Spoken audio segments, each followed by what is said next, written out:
जय. आवाज येत नाही. छत्रपती श्री शिवाजी महाराज की जय. छत्रपती श्री संभाजी महाराज की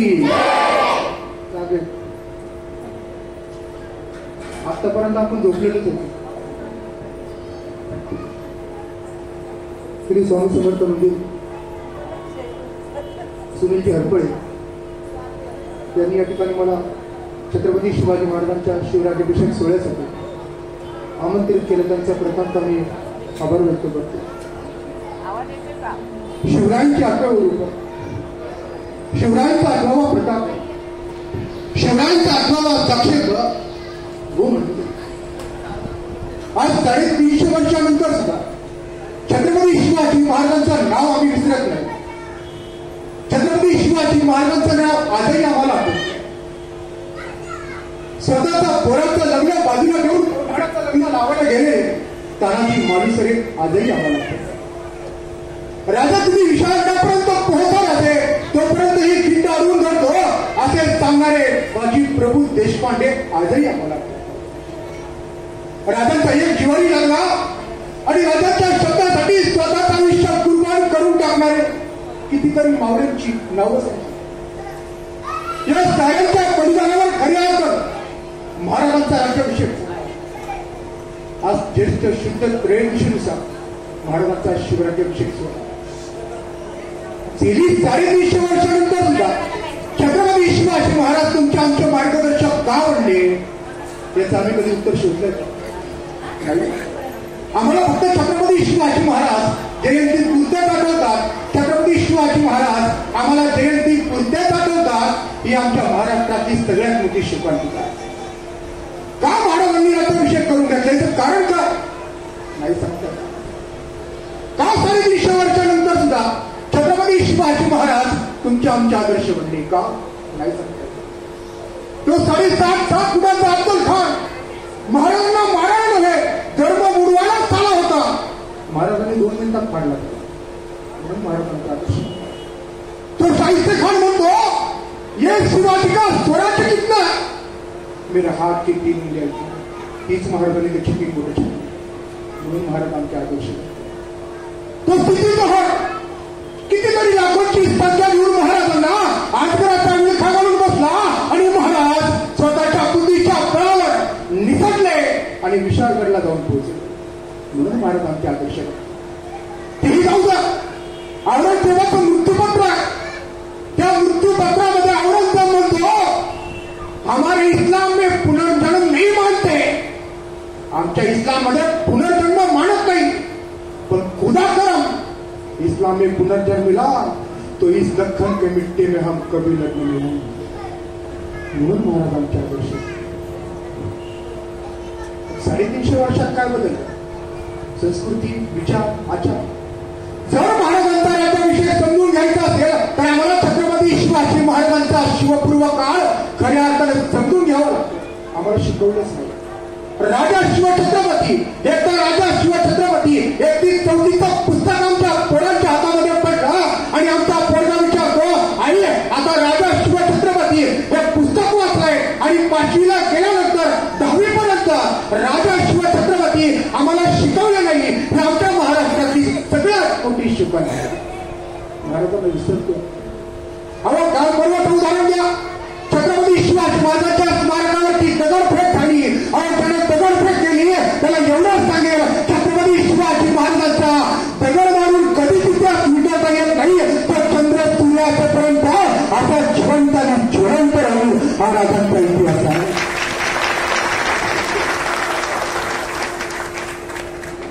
जणांना माहिती आहे हे प्रकरण झालं. झाला तर सांगून टाका. संजय इसारानंतर त्यांचा सत्कार घ्यायला झोपला आमचा हिंदू समाज जागे व्हा. आपल्या अस्मितेवरती घालायलाच लागला.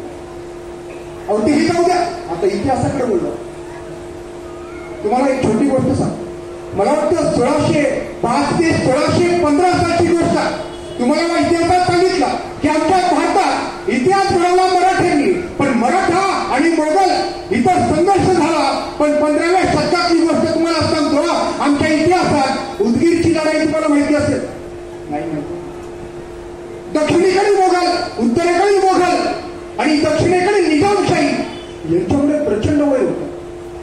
त्या उत्तरेतल्या लोकांना वाटलं या दक्षिणेत असलेल्या निजामशाहीचा पराभव करावा आणि उदगीरचा किल्ला घ्यावा आणि त्यासाठी त्या काळात उत्तरेतला बादशाह होता, त्याचं नाव होतं शहाजहान आणि त्याचा दूध भाऊ त्याचं नाव होतं Zaheer Khan coca. Coco cola नाही बघा, आता गैरसमज करून गेला. झहीर खान कोका याला शहाजहानवर हजबल निरोप पाठवला. हजबल याचा अर्थ काय? तातडीचा निरोप पाठवला आणि सगळं सैन्य दक्षिणेकडे आलं आणि दक्षिणेत आल्यानंतर हे निजामशाही आणि मोगलशाही यांच्यात संघर्ष चालू झाला आणि संघर्ष करता करता उत्तरेकडील मोगल जिंकले, निजामशाही हरली आणि या तडाख्यातून सुटण्यासाठी उत्तरेतल्या निजामशाहीने हरवल्यानंतर काय केलं माहितीये? त्या मोगलांनी काय केलं माहितीये? आता आपल्याकडे कसा आनंद साजरा करण्यासाठी आपण गोडधोड वाटतो, गोळ्या करतो. उत्तरेतल्या मोगलांनी या दक्षिणेतल्या निजामशाहीचा पराभव केला आणि एक घटना महाराष्ट्रात घडली. त्या उत्तरेतल्या मोगलांनी काय केला? उदगीरच्या किल्ल्याच्या बाजूला राहणाऱ्या 1045 हिंदूंना पकडलं आणि त्या 1045 हिंदूंची जिवंत मस्तकं मारली आणि त्या उदगीरच्या गुरुजात गाडण्यात आली. त्याला म्हणतात धर्मांधता, स्वतःच्या धर्मावरती असलेलं प्रेम. महाराजांनी सुद्धा मस्जिदे पाडण्याचे पुरावे आहेत आपल्याकडे. महाराजांनी स्पष्ट सांगितलं आमची तलवार ही तुर्कांच्या विरोधातच चालणार आहे. पण महाराजांना आम्ही सर्व धर्म समभावाच्या चौकटीत अडकवतो, ही सगळ्यात मोठी शिकवण. हा उदगीरचा इतिहास. पण अशा वेळी प्रश्न पडतो आमच्या महाराष्ट्रातलं शौर्य गेला कुठं? आमच्या महाराष्ट्रातल्या तलवारी गेल्या कुठं? अहो शौर्य होतं, अहो इतिहास होतं. अहो कोणाची तलवार त्या आदिलशाहीकडे होती, अहो कोणाची तलवार त्या निजामशाहीकडे होती, अहो कोणाची तलवार त्या मोगलांकडे होती, अहो कोणाची तलवार त्या कुतुबशाहीकडे होती, अहो कोणाची तलवार त्या इंग्रजांकडे होती, अहो कोणाची तलवार त्या डचांकडे होती, अहो कोणाची तलवार त्या पोर्तुगीजांकडे होती. आपला हिंदू समाज त्या बादशाहाला तख्तावर बसून देण्यासाठी स्वतःच्या भावाची खून करायची ही परंपरा रुजली. आणि तो परक्यांना राज्य करता आलं, इंग्रजांना राज्य करता आलं, मोगलांना राज्य करता आलं, येवल्यांना राज्य करता आलं. का? कारण त्यांना माहितीये या हिंदुस्थानात राहणाऱ्या हिंदू लोकांसोबत थोडं तरी गोड बोललं तर हे हिंदू लोक आपल्यासाठी मरतील सुद्धा आणि दुसऱ्यासाठी जीव घेतील सुद्धा. म्हणून 350 वर्ष इथली महाराष्ट्रातली भूमी एवढ्या अत्याचारांच्या पायाखाली पडली. महाराजांचा जन्म झाला आणि महाराजांच्या जन्मानंतर सगळं बदलत निघालं. 350 वर्षाची गुलामी महाराजांनी किती वर्ष संपवली माहिती आहे? 1645 ते 1674. किती वर्ष? 30 वर्ष. किती सोचला असेल महाराजांनी? सगळ्या सुखांचा केला त्याग. म्हणून साधी जे तो योग राज्य साधनांची लगबग महाराजांची उत्तर तेही जाऊ द्या. शहाजी महाराजांनी सुद्धा स्वतःचं राज्य निर्माण करण्यासाठी प्रयत्न केला.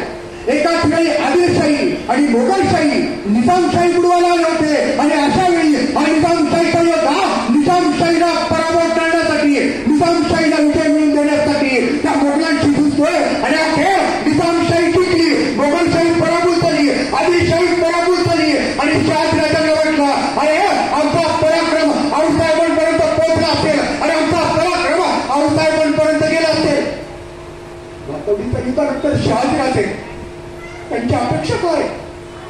शहाजीराजांना वाटलं वातवडीचा पराक्रम आम्ही गाजवला, वातवडीमध्ये आम्ही 25 संशय गाजवले, पण आमचा आऊसाहेब आमचा औषध करण्यासाठी दारात वाट बघत असतो.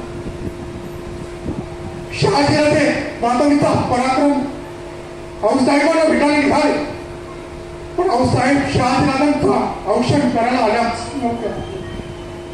शहाजीराजांनी विचारला होता आमचा पराक्रम तुमच्यापर्यंत पोहोचला नाही, आमच्या विजयाची बातमी आपल्यापर्यंत पोहोचली नाही.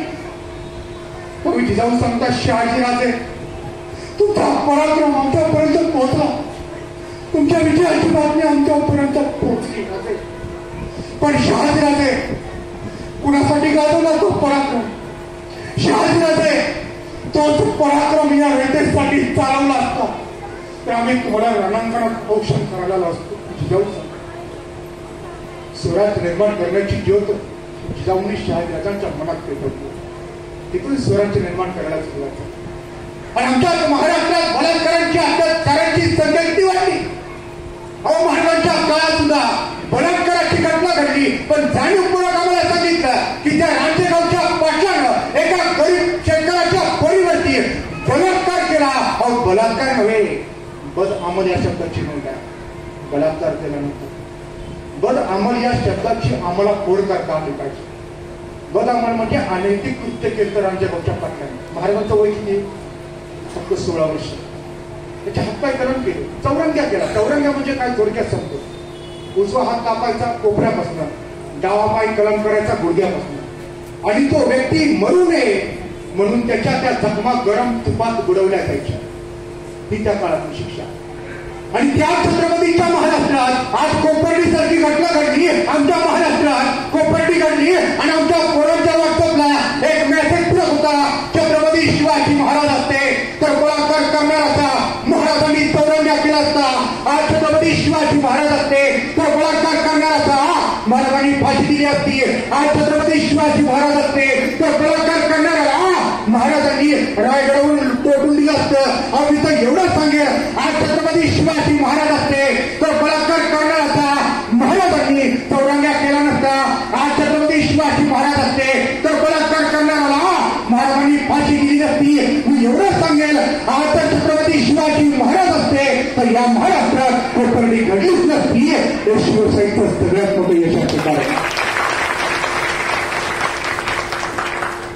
यासाठी आम्हाला महाराजांचा जय जयकार करावा लागतो. किती बोलावं या राजांबद्दल, आयुष्य कमी पडेल. किती राजाची कीर्ती आहे, देशभर कीर्ती पसरली महाराजांची. आमच्या महाराष्ट्रात आम्हाला महाराजांचा इतिहास माहित नाही, सारखे सगळ्या शोकांचे इतिहास असते. महाराजांचे विचार आमच्यात आले पाहिजे, जुळले पाहिजे. आता तो पिक्चर आला होता गरुडचे, अमोल कोल्हे सरांचा. आता मला एका प्रश्नाचा उत्तर द्या, गरुडाचीच गरुड शंका होते, चिमण्याची, कावळ्याची, मोराची गरुड शंका होत नाही. कारण तुम्ही गरुड कधी बघितला? नुकतंच जन्माला आलेला गरुडाचा पिल्लू तुम्ही कधी बघितला? एक आई गरुडाची पिल्लाला जन्म देते आणि ती जन्म देणारी आई त्या पोराला उचलते, उंच उंच घेऊन जाते. त्या पिल्लू वरती बघतं, आई त्याला आणखी उंच घेऊन जाते, आणखी वरती घेऊन जाते. ती गरुडाची आई त्या पिल्लाला उंच घेऊन जाते आणि वरतून खाली सोडते. ते पिल्लू टमळतं, अगं घाबरतं, आईला हाक मारत असतं, अगं आई बघत नाही, आता जन्माला आलाय. आई बघत राहते, आई ती खिडक्या मारत राहते. त्या गरुडाचं पिल्लू पुन्हा खाली येणार, कोसळणार, मरणार. ते पिल्लू पुन्हा आईला साथ घालतं. आई येत नसते, पण शेवटी त्या बाळाला कळतं आता आपल्याला आई सावरायला येत नाही. ते पिल्लू काय करतं, सगळे पंख काढतं आणि उडायला सुरुवात करतं आणि खडूनच आईला सांगतो, आई जमलं बरं. म्हणून महाराजांची गुरुजी ते शिकायचं. महाराजांचं स्वतः करायचं, स्वतः निर्माण करा, कोणाची अपेक्षा करू नका. आम्हाला सवय लागली आताच्या कलियुगात. आम्ही स्वतःला एवढं संरक्षित करून ठेवले. आता 10वीची परीक्षा होती, ते 10वीचे 3 मित्र होते. आता आमच्याकडे वेळापत्रक असतं, त्या वेळापत्रकामध्ये काय सांगितलं जातं, एक पेपर झाला की 3 दिवस सुट्टी असती. एक पेपर झाल्यानंतर 1 वाजता पेपर संपतो. हा पट्ट्या 4 वाजता घरी. आई वाट बघते, अजून पोरगा घरला आला नाही. पोरगा म्हणतो आई 3 दिवस सुट्टी आहे. तो पूर्ण दिवस घालवतो, संरक्षित करून ठेवले आम्ही स्वतःला. दुसरा दिवस उजाडतो, आई म्हणते अरे अभ्यास कर, परवा पेपर आहे, अजून 2 दिवस आहे. दुसरा दिवस तसाच जातो. तिसऱ्या दिवशी आई म्हणते अरे उद्या पेपर आहे, अजून 1 दिवस आहे. आता मग 4 वाजता 5 वाजता पोराला कळतो अरे उद्या पेपर आहे. मग तिथून त्याची पुस्तक शोधायला सुरुवात होते, पुस्तकच सापडत नाही. मग ते मित्राकडे जातात, मित्राला सांगतात तुमच्याकडे पुस्तक आहे? हो आहे. मग रात्रभर त्या मित्राकडे बसतो, मित्राला सांगतो तुम्ही किती वाजता झोपणार आहे? म्हणलं आम्ही 12 वाजता झोपणार. मग तुम्ही अभ्यास करा, तोपर्यंत मी झोपतो. मित्र अभ्यास करतात, 11:30 वाजले, 12 वाजले, 12 वाजेपर्यंत मित्र अभ्यास करतात. त्याला उठवतात, आई उठ अभ्यास कर, अभ्यास कर. 12 वाजले, तो त्याला म्हणतो तुम्ही सकाळी किती वाजता उठणार आहे? मग आम्ही 4 वाजता उठणार. तुम्हाला 4 वाजता उठू. हा पट्ट्या पुन्हा झोपतो. 4 वाजता पुन्हा त्याला मित्र उठवतात,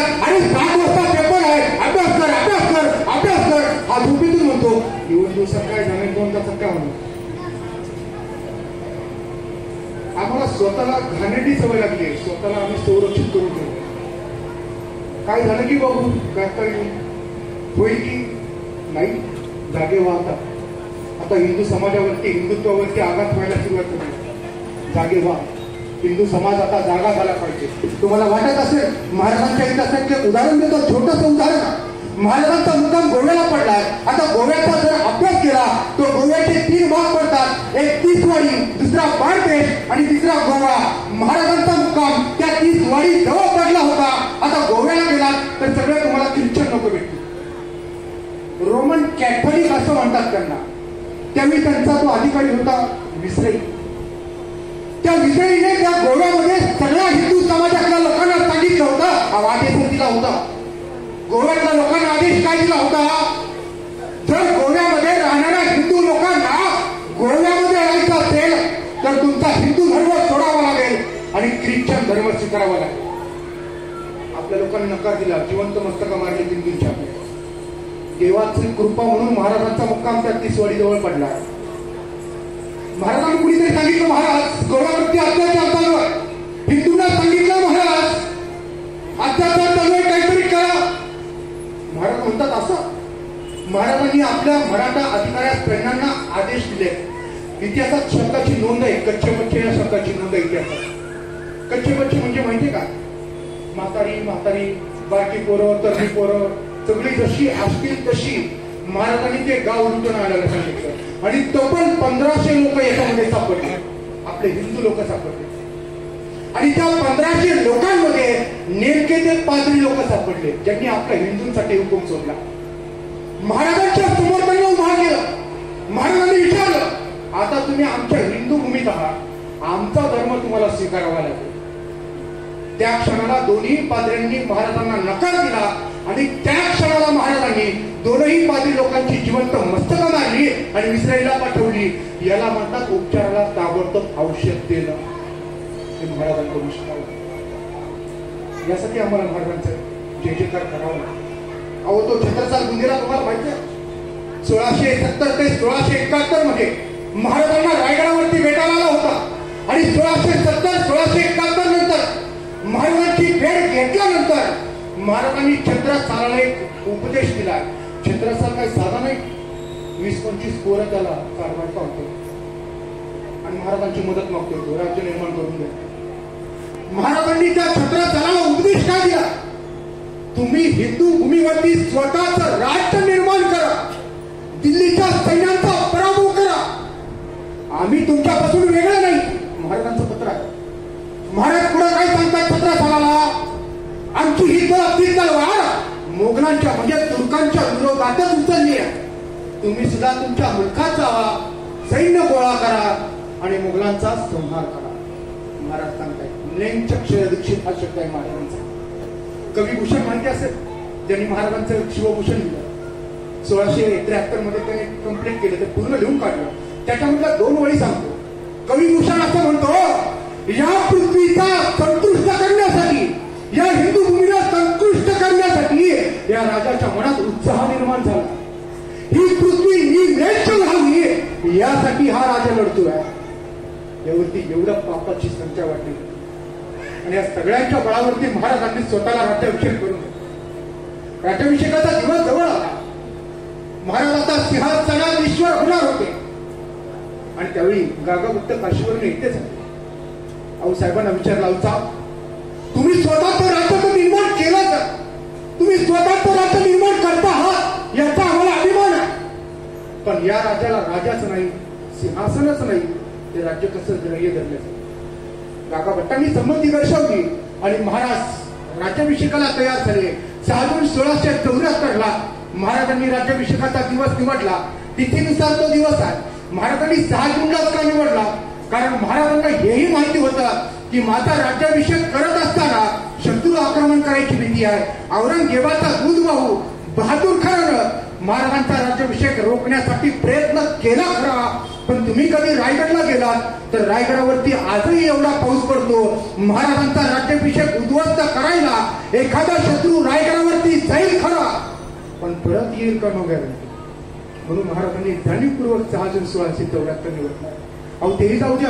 सभासद बखरतर म्हणतो, या राजांचा राज्याभिषेक होणार आहे. औरंगजेब 2 दिवस जेवलाच नाही. औरंगजेब काय म्हणतो माहितीये, या खुदानं मुसलमानाची पादशाही दूर करून एका मराठीला तख्त दिले. जास्त दुःख कुणाला झालं माहितीये? मुसलमानांना जास्त दुःख झालं. महाराज छत्रपती किती राजांची कीर्ती सांगा, किती हा राजा आमच्या लक्षात. हा सगळा खटाटोप एवढाच आहे. सगळ्यांच्या परिवारावरती महाराज सिंहासनाधीश्वर होणार होते. महाराजांनी राजवस्त्र घेतली, अंगावरती शिपण अख्तरांचा वर्षाव केला आणि महाराज चालत निघाले. आऊसाहेबांच्या डोळ्यात अश्रू, मासाहेबांच्या डोळ्यात अश्रू काढला. महाराज सिंहासनावरती जात आहेत. महाराजांच्या हातीवर मिरवणूक काढण्यात आणि एक प्रसंग घडला. महाराजांची मिरवणूक नगरखान्यावरून जगदीश्वराच्या मंदिरापर्यंत येतात आणि एक भिकारी महाराजांच्या समोर आला आणि महाराजांना सांगतो, महाराज विकेटचे अक्षर करतोय. पण महाराजांनी काय केलं माहिती आहे? हातात मोहरा घेतल्या, त्या भिकाऱ्याच्या दिशेने घेतल्या. आऊसाहेब म्हणतात, शिवबा असं का करतात? शिवबा म्हणतात, आऊसाहेब हा भिकारी नाही, हा बहिणीची नाही का, केवळ यांच्या बळावरती आम्ही खऱ्या अर्थाने राज्याभिषेक करून घेतला.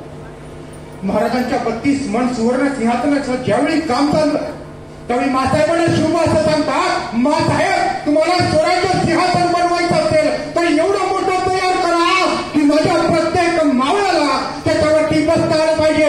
मासाहेब या महाराष्ट्रातला भोसले घरातला एक छत्रपती नाही, महाराष्ट्रातला प्रत्येक जण छत्रपती असेल. शिवबा एवढ्यासाठी असतात. महाराज पुन्हा सिंहासनाच्या दिशेने विराजमान होतात. महाराजांची पावलं वळाली आऊसाहेबांकडे. आऊसाहेबांचं वय झालं, पण राज्याभिषेकानंतर आपल्या दिवसांनी मासाहेबांचं निदान झालं. जुने शिवबाचा राज्याभिषेक पाहण्यासाठी त्यांचा जीव आतुरला होता. मासाहेबांकडे शिवराजांची पावलं वळाली आणि आऊसाहेबांचं दर्शन घेण्यासाठी शिवबा वाकले. शिवबाच्या डोळ्यातला अश्रू मासाहेबांच्या पट्टी. मासाहेबांनी बघितलं, डोळे दिसले आणि एवढा होता शिवबा, एवढासा होता. अफजल खान, खवास खान, शहीद खान, औरंगजेब या सगळ्या बादशाहांना माती तरली. हा माझा राजा आता शिवबा राहिलाच नाही, माझा पोरगा आता छत्रपती झाला. आणि मासाहेब म्हणतात, शिवबा औषध आणि शिवबा राजांनी आऊसाहेबांचं दर्शन घेतलं. पुन्हा आठवलं आपले शहाजी महाराज साहेब ज्यावेळी शंभर पोराचं राज्य निर्माण करण्यासाठी आठवले होते. शहाजी राजांनी सुद्धा महाराष्ट्रात राज्य निर्माण करण्यासाठी 3 वेळा प्रयत्न केले. शहाजी राजांचं स्वप्न पूर्ण झालं. शहाजी राजांनी दिलेली कर्नाटकमध्ये राजमुद्रा महाराजांनी राजमुद्रा म्हणून घोषित केली. इंग्रज अधिकारी रायगडावरती आला. त्यांनी तो 17 कलमांचा कागद घेऊन महाराजांच्या पुढार आणि महाराजांना सांगतो, महाराज हे आमची कागद आहे, हे आमची कलम आहे. 17वं कलम काय होतं माहितीये? इंग्रज म्हणतो, महाराज आमची 17व्या कलमाची अशी मागणी आहे, इंग्रजांची नाणी तुमच्या स्वराज्यात चालू द्यावी. महाराजांनी स्थापना केली होती. आमचं राज्य आहे, आमचं स्वतःचं राज्य आहे, हिंदू राज्य आमचं झालं. त्यामुळे महाराजांनी ते स्थापना करलं. राजव्यवहार कोशाची निर्मिती महाराजांनी केली. शिवशक चालू केलं महाराजांनी 1614. किती हा राजा अद्भुत आहे. हा राजा तुमच्या आमच्या मातीत जन्माला आलाय, त्याच महाराष्ट्रात आम्ही जन्माला केलो. त्या राजांची कीर्ती आपण राजे पुन्हा सिंहासनाच्या पायऱ्या चढू लागला. मासाहेबांच्या सांगण्यावरून शिवराजे सिंहासनाची पहिली पायरी चढतात. आठवले बाजी प्रभू देशपांडे, राजा तुम्ही विश्वासगडावरती पोहोचता राहते तोपर्यंत एकाने मला खिंड सोडू देत नाहीये असे सांगणारे बाजी प्रभू महाराजांना पुन्हा सिंहासनाची दुसरी पायरी चढली. आठवले तानाजी मालुसरे, आठवले महाराजांना सूर्याजी काकडे, किती जणांची नावं घ्यावी. त्यांनी स्वतःच आयुष्य कुर्बान करून टाकलं. का? या हिंदू राजाचा, देवगिरीचा राजांचा पराभव झाल्यानंतर 350 वर्षानंतर या हिंदुस्थानाला एक हिंदू राजा म्हणून घोषित झाला. त्यांचं नाव म्हणजे छत्रपती शिवाजी महाराज. हे आम्ही लक्षात घेतलं. हा राज्याभिषेक सोहळा खऱ्या अर्थानं त्या ठिकाणी संपन्न झाला. मी जाता जाता एवढंच सांगेन, महाराज का घडले म्हणजे आज छत्रपती शिवाजी महाराजांची गरज या महाराष्ट्राला नाही, महाराजांच्या विचारांची गरज आहे. दाढी वाढून, मिशी वाढून, कानात बाळी घालून, चंद्रकोर लावून महाराज नाही होता. आणि तू डॉक्टर दिसला लोकांची सेवा कर आणि तुझ्या डॉक्टर क्षेत्रातले ती शिवाजी महाराज घडव. वकील आहेस ना, लोकांच्या समस्या सोडव, तुझ्या क्षेत्रातले शिवाजी महाराज तू घडव. तू सरपंच आहेस ना, गावातल्या समस्या सोडव आणि स्वतःमध्ये छत्रपती शिवाजी महाराज घडवायचा प्रयत्न. शिवाजी महाराज हे फक्त नाव नाही, शिवाजी महाराज हे फक्त कर्तृत्व नाही, शिवाजी महाराज हे फक्त अभिमानाचं नाव नाही.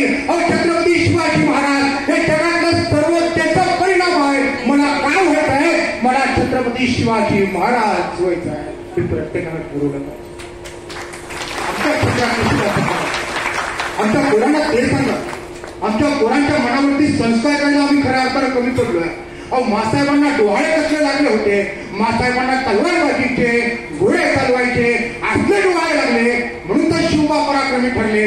आताच्या मासाहेबांना डोहाळे काय लागताय, ते 7 वाजले किलागिरी झालं जी, 7:30 वाजला तुझी उरकला, ती नवीनच मालिका होती तुला पाहते रे. आताच्या मासाहेबांना असले डोहाळे लागले तर आताच्या मासाहेबांच्या पोटी शिवबाराजा नाही स्पायडरमॅनच जन्माले.